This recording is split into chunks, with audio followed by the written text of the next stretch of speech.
So finds mystery shoppers a lack of time and resources, CPO problems, watchmakers being headhunted. Rolex don't want to make any more watches for now at least, and they're considering dumping stainless steel, the unbelievable prospect of disposable cases, and more news on the Pepsi GMT Master 2. Is there trouble and indeed changes at the Rolex mill? All that's coming your way on Christmas Eve 2023.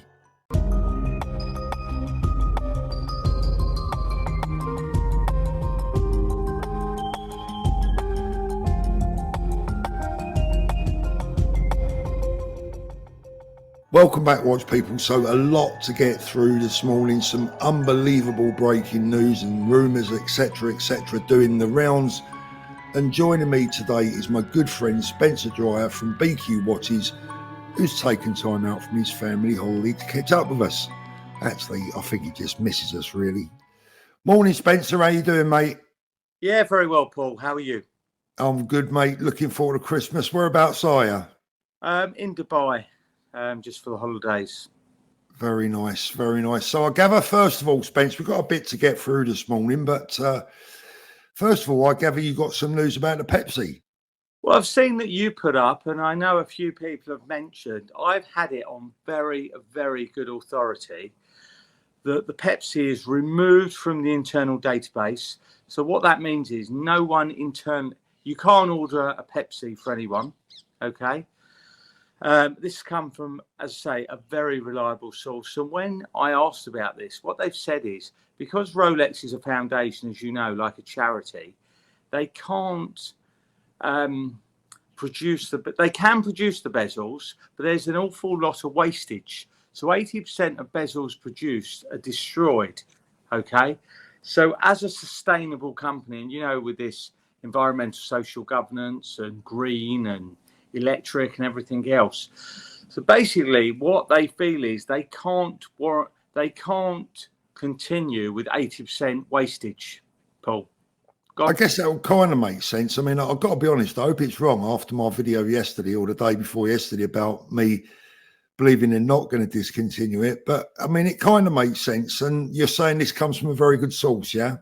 A very good source. But basically, this Rolex, the Pepsi with that bezel will be discontinued, but they are looking at new ways of producing the bezel that is more efficient and not wasting 80% of the bezels produced. So I do think it will come back, and it may well have a different reference, but it will be it won't be the bezel like we have at the moment. Well, that's really interesting, Spencer, a change of materials potentially, which will feed nicely into a topic we're going to talk about in a minute. But for the moment, I was talking to a guy yesterday who claims to have worked for Rolex in a very senior position for almost 20 years. This is all allegedly and speculation, but he tells me that the problem that Rolex are having right now is time. The issue for them at the moment, he said he believes that they actually don't want to produce any more watches right now. The problem they've got is time, production. They can't service or refinish watches quickly enough. That he claimed that every CPO Rolex that you see for sale is not serviced in that country where you see that watch. He claims that all of these watches are serviced, let's just say, outside of the Western world. Now, I was thinking about that, and his figures went something like this. I wrote it down. He said, let's say that they're getting in 500 watches per day across the world for service. And I don't think that that's probably too far off the mark. Agreed. That's 182,000 watches a year.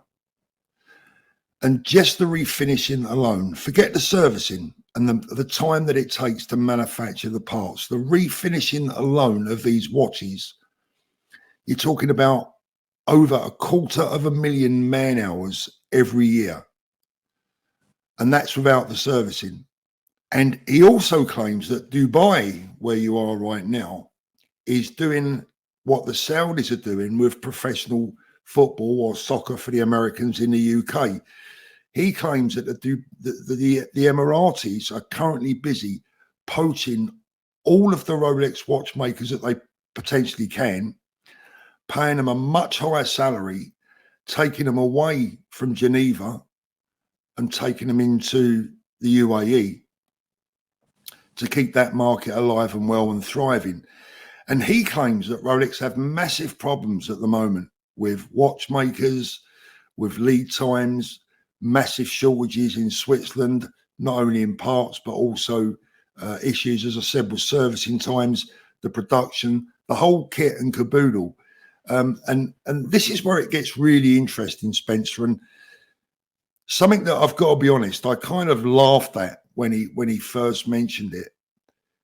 But it kind of does make sense if you give it a little bit more consideration. He said that Rolex's aim moving forward in the next 5 to 10 years is to reduce to almost virtually zero the amount of stainless steel watches that they produce.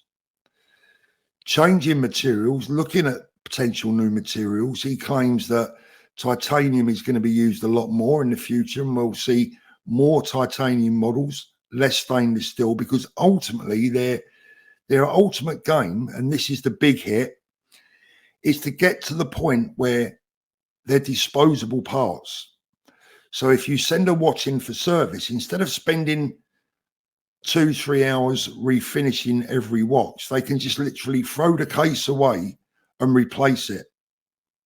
That's very interesting, Paul. I mean, we spoke about this a little while back, and there was talk of Patek and Rolex. I mean, in some ways, if you think the raw materials in a gold watch to a steel watch, the steel watch, take Daytona at sort of thereabouts 12,000. The raw materials in that are like zero, aren't they? In terms of the steel, I couldn't even tell you. I've never actually looked at the price of steel per gram, but I don't think it's anything. Peanuts. And we discussed the gold in a gold Daytona might be about 100, 120 grams. So we're talking thereabouts of $5,000. So pro rata in the gold Daytona, it would make a lot more sense if, in terms of value, people will be getting better value in some ways out of a gold watch, would they not? Yeah, absolutely. Absolutely. I mean, his thought train, or, he said that, from his experience working from inside the company for 20 years, was that they're looking to go down a more sustainable route, a more eco-friendly route. Because when you, Spencer, you employ watchmakers, you know the work, the time and the effort that goes into servicing a watch properly and refinishing that watch.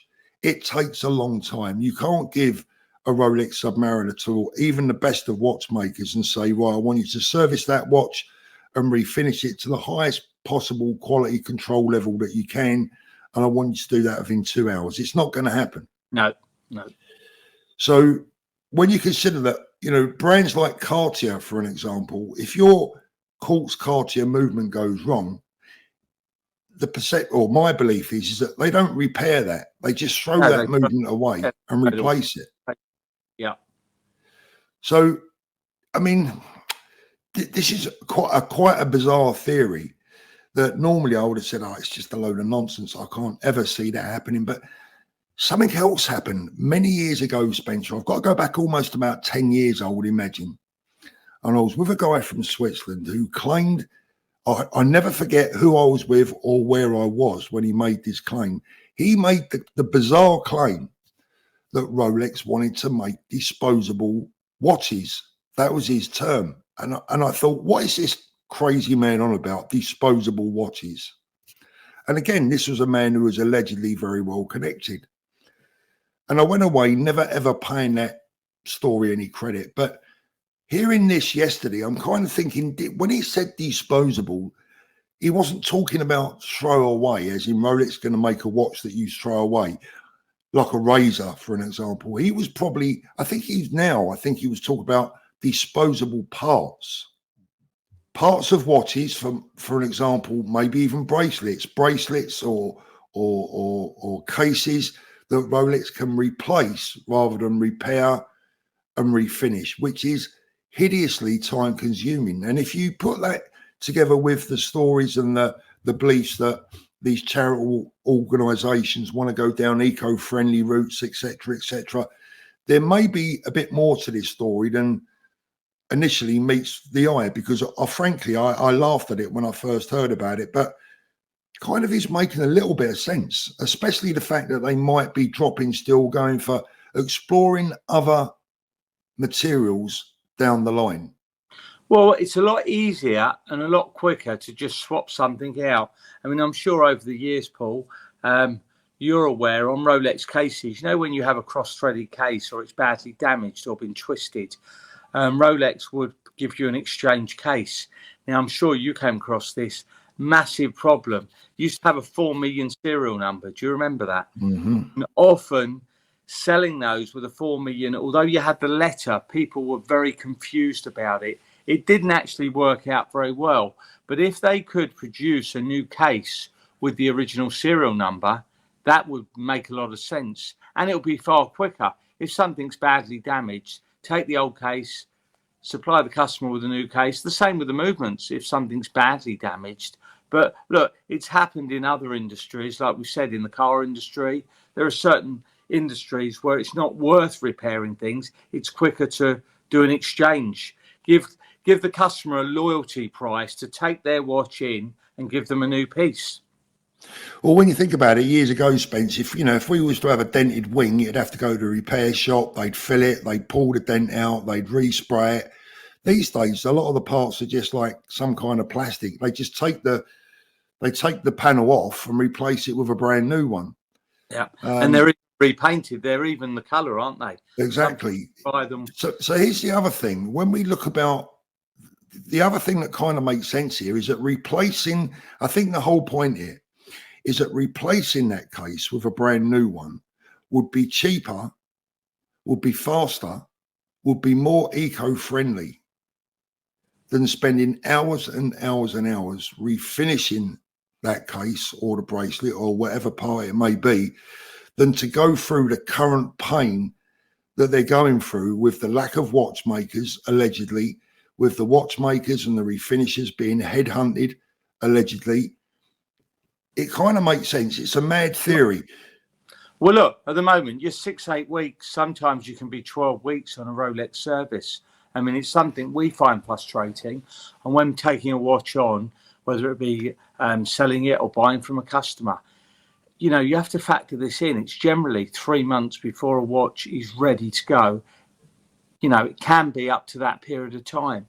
I mean, the one thing that hasn't moved on, if you think of all the changes in the world, the iPhone, cars, electric cars, eco-friendly, one thing that hasn't really changed, okay, they've got some great equipment now, but a watchmaker's a watchmaker, as in they're old school. You know, it takes them many years of training, but there's not really any shortcuts. No. But like you say, Paul, of Swatch or what they pulled out, they're throwaway movements. Cartier, they get a quartz movement. A guy can fit a new movement in probably 10, 15 minutes in a Cartier. Yeah. Job done. Move on. So it would you can see the sense in it. But of what we've seen, you think over the last 20 odd years, 25 years, be surprised to be surprised. Who knows? Sometimes you never even imagined or thought might happen or could happen or will happen, sometimes do happen. So just summing up this guy's, just very quickly summing up this guy's predictions, that within the next 5 to 10 years, Rolex will have moved almost exclusively away from stainless steel for another metal that is cheaper and easier to replace, as in like throw away. So is that titanium? Titanium, he reckons that titanium, there'll be a lot more titanium models coming through, and that they're having massive troubles with the Emiratis headhunting their ADs. The other thing, Spencer, this week that's come out is that, we'll just touch on that very briefly. I know you've got to get back to the family on Christmas Eve, but the fine that Rolex were issued in France, I know that you'll have seen that, and I've spoken about that at length. I saw something else yesterday, which was that the French Competition Authority has also officially exposed, if you can call it an expose, Rolex's mystery shoppers as a part of lengthy investigation into how Rolex monitors its French retailers and forbids them from selling online. France's competition watchdog has revealed details about the watchmaker's use of fake clients to ensure its price recommendations are respected. What have you made of all that this week, Spence? Do you know something? I really haven't had a chance to really look over the whole thing, but it could be very big, because if it's in France, it'll then filter into other countries. Especially EU countries. Exactly. But I really need to sit and study the whole thing. I haven't really looked at the whole thing, I'll be honest. You know, it seems to me that overall, you know, when we talk about the lack of watchmakers and the problems in France, there's a little bit of a problem at the mill at Rolex, potentially in Geneva right now. Absolutely. And there's talk of a price increase as well in January. Well, that's been confirmed now, yeah. Yeah, I believe I've seen some reports of that. I just don't know. You know, like we've said, when COVID came around, everyone turned around to me in sort of March of 2020. And you think we're approaching 4 years, not far off of that, thinking the watch world will be dead. And that's obviously when BQ Watches and my website evolved. It was far busier than you thought. Prices going up with the current market of electricity prices, mortgage rates and everything else. You would think that is that the right thing to do, especially when Rolex ADs are now phoning several customers to get placed, the precious metal, the gold, the platinums. I mean, the amount of people who are being offered these watches now, Paul, who are not taking them. Yeah. But again, look, some people have all these things to say. I mean, we're not finding the market's quiet. The market's busy. Collectors are buying more because things are more affordable. Obviously, your term of flippers going back sort of a year, 18 months, 2 years, the flipping world where people who didn't love watches but suddenly earn a living, their job has got, well, not their job. It was never, well, I suppose it was a job, but it was income. It was income that if you were in with the right people, you could just buy things and it was a license to print money. Things have changed from that again. Who knows? But a lot of people have said, oh, why are the prices going up? What's that going to be with the pre-owned? I mean, in general, Paul, over the years, it's always, if a Submariner and everything else goes up 10%, prices go up. Whether, again, it's the old supply and demand scenario. If there's greater supply, even with the prices going up, maybe the prices of pre-owned won't go up. But the market will tell. It finds its level like everything does, and we'll just see where this goes. Well, it's funny, you know, speaking to that guy yesterday, he was very, very convincing, very well informed. He assures me that Rolex actually haven't got a lot of time for the CPO program. They haven't got enough time and resources to concentrate on the new market. And with this thing in France as well, Spence, it just seems to me that Rolex might be a little bit at odds with a lot of their authorized dealers right now. And I have some sympathy for the company, a lot of sympathy, in fact, not so much for the ADs, but for the company, in the respect that they didn't see COVID coming along either. They didn't see the massive price hikes, the flipper issue. They didn't see that coming no more than we did. So as a massive company, they've had to now readjust and evaluate everything that they do to try and keep the ship sailing as smoothly as it sailed for 100 years. Sure. Well, a lot of the ADs, and over the years, I've dealt with quite a few and have really good relationships and bought their pre-owned, because if a watch wasn't in good enough condition, they would sell it to us and we would refurb it and then sell it on, because they were very stringent, because they were selling new. And a lot of them spoke to me off the record, were very upset with the way they were treated with Rolex. They had to spend huge amounts of money. They had to spend huge amounts of money on a monthly and quarterly basis of watches in stock. They had to buy watches they didn't necessarily want, the gold watch. And as you know, going back 5-10 years, in the Caribbean years ago, if you bought a gold Rolex, you could buy a steel one at list. And they were very, well, still are very, very controlled. And I know a number of ADs who now aren't ADs, and we've supplied them with pre-owned watches. And they're a lot happier with it, and they find it a lot easier, as in they don't have to answer all these questions. But there's huge demands Rolex put on some of these ADs. Huge. Yeah, I think I'm rightly so in some respects. I mean, I think there's always two sides to every story, aren't they? But at the end of the day, I can see some big changes coming for the company in the next few years. I'm not saying in 2024, but I'm saying over the next 5 to 10 years, which, let's face it, in the watch world is a bit of a heartbeat. I think it's becoming clear that there are going to be some big changes. What they are remains to be seen. I can only repeat the stories that I'm told, that I think are that have some credibility, and the same for you. So before we go, you're saying that Pepsi's going to go. I'm saying it's going to stay. Oh, it's going with this bezel, whether it comes back as a Mark II or a different reference, but they cannot keep producing where they've got 80% wastage. As a foundation, as a charitable organisation, they're not efficient enough to keep producing this. So I do think you're going to see it made of a different material or something else coming forward. But a very interesting one, and again, a bezel that never survived. Do you remember on the very old, the reference? Bakelite? The Bakelite, yeah? Yeah. And those were amazing. I mean, if ever you see any of them, but they never survived, you know? Well, Spencer, when you look at some of the materials that are being used, I think what a lot of the watch manufacturers are now doing, Hublot recently, where they made a watch from concrete, it's, you know, these manufacturers are now exploring the many different materials that science is now allowing them to play around with. Yep. You know, in years gone by, it wasn't potentially possible, but now through the advent of, you know, production and scientific advancements, manufacturers can make watches from almost any material that takes their fancy. And a lot of manufacturers are playing with exotic materials. And I think that's what this gentleman was saying, that down the line there's going to be change. It's a very interesting topic. For those watching today, let me know what you think in the comment section below. If you haven't done so already, please make sure you subscribe not only to my channel, but also to this man here, that watch guy London sitting over there. Would appreciate it. Spence, thanks for joining me today. It's a real pleasure.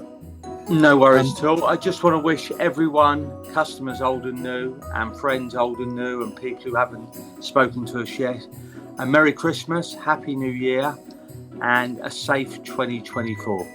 Absolutely. Spencer, all the best to you and yours, mate. I look forward to seeing you soon. Target locked.